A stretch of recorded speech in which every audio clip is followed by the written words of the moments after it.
Welcome to the Access Strength Training Podcast. I'm your host, Jason Sweet, owner of Access Strength Training in Johnstown, New York, where our mission is to help 2,000 people in the Fulton and Montgomery County area make a lifelong habit of health and fitness so they can live longer and healthier lives. Today, it's going to be a question and answer segment where we answer questions that our gym members have asked. We have a box at the gym that we have our members throw questions in the box, or whatever it is they have for us, anything about the gym, health and fitness related, they ask and we'll answer. All right, let's get started. First question. What are the basics of counting macros, and is it needed? So that's a great question. So I'm going to start by just talking about, what are macros? So first off, macros are macronutrients, or you can just say proteins, carbs, and fats, which are the building blocks of our diet. Each one of those plays a specific role. So, for example, protein helps with muscle growth and repair. Carbs give us our energy, and fats help us keep our hormones in check and our brains working right. So those are just like general functions of each. So protein, carbs, and fats are what make up macronutrients. All right. So counting them, right? Counting macros is the question. What are the basics of it? Well, it depends on your goals, really. So macros, like a typical healthy, balanced diet, they might say is consisted of 30% proteins, 30% fats, and 40% carbohydrates. Now, depending on your goals, those percentages might be tweaked a little bit. So, for example, if somebody was trying to, gain more mass,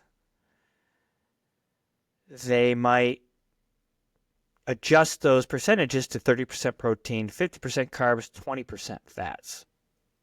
Or if you're looking to lose weight, you might do 40% protein, 40% carbs, 20% fats. It just depends on what your goals are. Now, the second part of this question is it needed? So, is counting macros needed? I'm going to say that what they mean here is it needed to live a healthy lifestyle, right? Well, absolutely not. It's not needed to count macros, right? We've been healthy human beings for thousands of years before counting macros was even a thing. So it's not needed. That being said, if you have specific goals, it could be very helpful to count macros. So for example, let's take a bodybuilder, for example. If you're going to get on stage and try to win a bodybuilding competition, well, it's going to be very beneficial for you to count your macros. Meaning just have a very rigid counting of your macronutrients, right? So that you're building your body in proportion to what you want to show on stage. For most of us at the gym, we're really just looking to get stronger, feel better, look a little bit better, and live a long, healthy life. In that case, I do not believe it is necessary to count macros. You certainly can count macros and dial in the percentages of your proteins, fats, and carbs. And I think that is helpful to do at times. It is best to work with a nutrition coach that can help you learn more about your macronutrients, dial in how much of each macronutrient you should eat, what your caloric range should be, and it does depend on each individual and your lifestyle and your goals.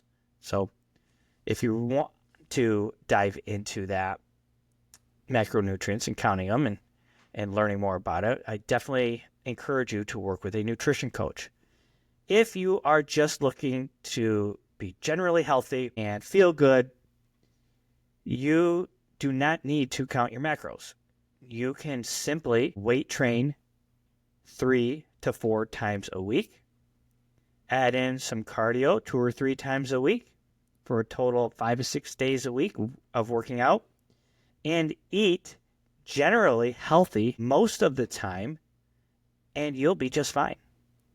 It's not necessary to count every calorie that you're putting in your mouth, to have your percentage of macronutrients dialed right in, to just live a normal, healthy life. And you can still eat some of the foods that you like. You can have some pizza and some birthday cake every once in a while. So it's not necessary to be completely strict, but again, depends on your goals. And this does lead into the next question, which this question stems from a little note we have up at the gym, because one of the goals that most people who come to our gym, so when you come to our gym, the first thing you do is sit down with one of our staff members and we ask you what your goals are. And I will say about 90% of the time, people say they want to tone. And I'm not sure that people even understand what they mean when they say they want to tone. I think typically what they mean is they want to lose body fat, right?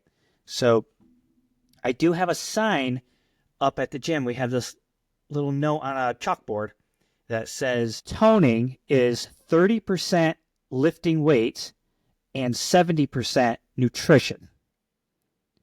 Now, the question here is this with 100% compliance with meals? For example, can I eat a cheeseburger? So that sign that we have up that says toning is 30% lifting weights and 70% nutrition is just a way for us to simplify getting through to people that your nutrition is going to trump your workouts if you're trying to tone, meaning lose body fat and show a little bit of muscle tone. It's not anything that is like scientific or perfect or anything like that. It's just giving you a general idea that you're not going to outwork poor nutrition. So focus on your nutrition and on your exercise, and then you'll have results. So it's nothing set in stone. And what we teach at the gym is, live your life. Like, if you want a cheeseburger every now and then, have a cheeseburger. If you want that birthday cake every once in a while, have it.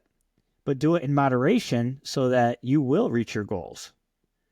Now, if you are getting on stage for a Mr. or Mrs. Olympia competition, well, you might want to pass on the cheeseburger and cake. But it all depends on your goals. Most of the time, 99.9% of the people that walk in our gym are just normal people who just want to feel better, look a little better, and live a longer, healthier life. So that's who we help. If that's you, if you are looking to get in shape, to build some muscle, to tone up, to dial in your nutrition and feel a lot better, please reach out. You can find us on Facebook, Instagram, YouTube, and now here on Spotify with this podcast. All right.